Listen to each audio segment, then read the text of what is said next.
Pembacaan firman Tuhan hari ini terambil dari Yeremia pasal yang pertama, ayat yang pertama sampai dengan ayat yang ke-10. Inilah perkataan-perkataan Yeremia bin Hilkiah dari keturunan imam yang ada di Anatot di tanah Benyamin. Dalam zaman Yosia bin Amon, Raja Yehuda, dalam tahun yang ke-13 dari pemerintahannya, datanglah firman Tuhan kepada Yeremia.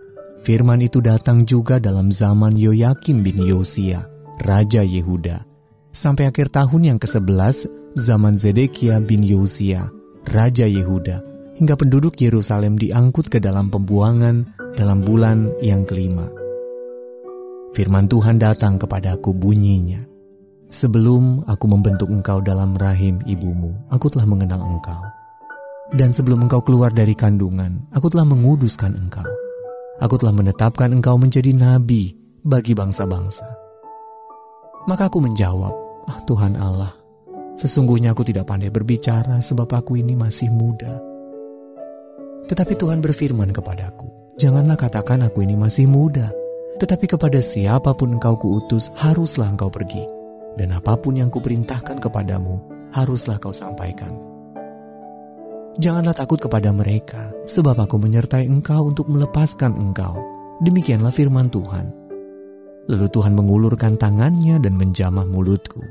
Tuhan berfirman kepadaku, sesungguhnya aku menaruh perkataan-perkataanku ke dalam mulutmu. Ketahuilah, pada hari ini aku mengangkat engkau atas bangsa-bangsa dan atas kerajaan-kerajaan, untuk mencabut dan merobohkan, untuk membinasakan dan meruntuhkan, untuk membangun dan menanam. Demikianlah pembacaan firman Tuhan dan yang merupakan ayat emas untuk kita renungkan bersama terambil dari Yeremia pasal yang pertama ayat yang ke-8. Janganlah takut kepada mereka, sebab aku menyertai engkau. Berdasarkan ayat tadi, saya ajak saudara untuk mendengarkan renungan yang berjudul Aku Menyertai Engkau. Sahabat Odibi yang dikasihi Kristus, ketika magang di sebuah majalah rohani, Lawrence Darmani pernah menuliskan kisah tentang seseorang bertobat dan menjadi Kristen. Dalam perubahan yang dialaminya secara dramatis, tokoh tersebut melepaskan kehidupan lamanya dan menerima Yesus sebagai Tuhan dan Juru Selamatnya dalam hidupnya yang baru. Beberapa hari setelah majalah itu diterbitkan, seseorang yang tidak menyebutkan namanya mengancam saya lewat telepon dengan mengatakan, "Awas kau Darmani. Kami mengawasimu, hidupmu tidak akan aman di negeri ini kalau kamu harus menulis kisah-kisah semacam itu." Itu bukan satu-satunya ancaman yang pernah Darmani terima, karena upayanya untuk memperkenalkan orang kepada Kristus. Seorang pria pernah mengusir dan mengancam Darmani ketika ia memberikan traktat kepadanya. Jujur sebetulnya Darmani merasa gentar, namun itu semua hanyalah ancaman lisan. Banyak orang Kristen menghadapi berbagai ancaman atas hidup mereka. Bahkan menjalani hidup yang saleh pun dapat mengundang perlakuan yang buruk dari orang-orang. Tuhan berfirman kepada Yeremia, kepada siapapun engkau kuutus, haruslah engkau pergi. Dan apapun yang kuperintahkan kepadamu, haruslah engkau sampaikan. Dan Yesus berkata kepada murid-muridnya, aku mengutus kamu seperti domba di tengah-tengah serigala. Matius pasal yang ke-10 ayat yang ke-16. Memang kita mungkin menghadapi ancaman, penderitaan, dan kepedihan. Namun Allah menjamin kehadirannya. Yeremia pasal pertama ayat 8 berkata, aku menyertai engkau, firman-Nya kepada Yeremia. Yesus meyakinkan para pengikutnya, aku menyertai kamu senantiasa. Matius 28 ayat yang ke-20. Sahabat ODB yang dikasihi Kristus, apapun pergumulan yang kita hadapi dalam upaya kita menjalani hidup bagi Tuhan, kita dapat mempercayai bahwa Dia menyertai kita senantiasa.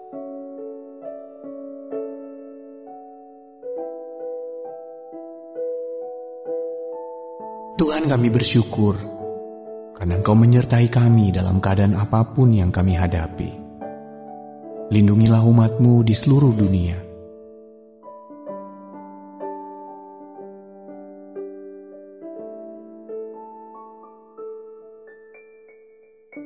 Sahabat ODB yang dikasihi Kristus, berbahagialah orang yang dianiaya oleh sebab kebenaran, karena merekalah yang mempunyai kerajaan sorga.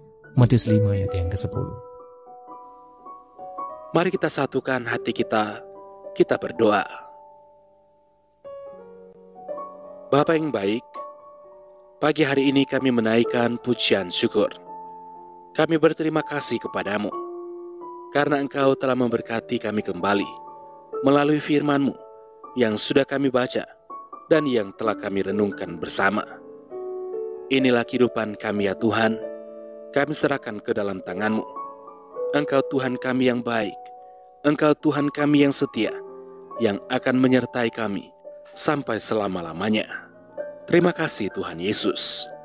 Sepanjang hari ini ya Tuhan, kami serahkan seluruh kehidupan kami ke dalam tangan-Mu. Dalam segala aktivitas pekerjaan kami yang akan kami kerjakan di sepanjang hari ini, Engkau akan menyertai kami lagi. Engkau akan menuntun kami.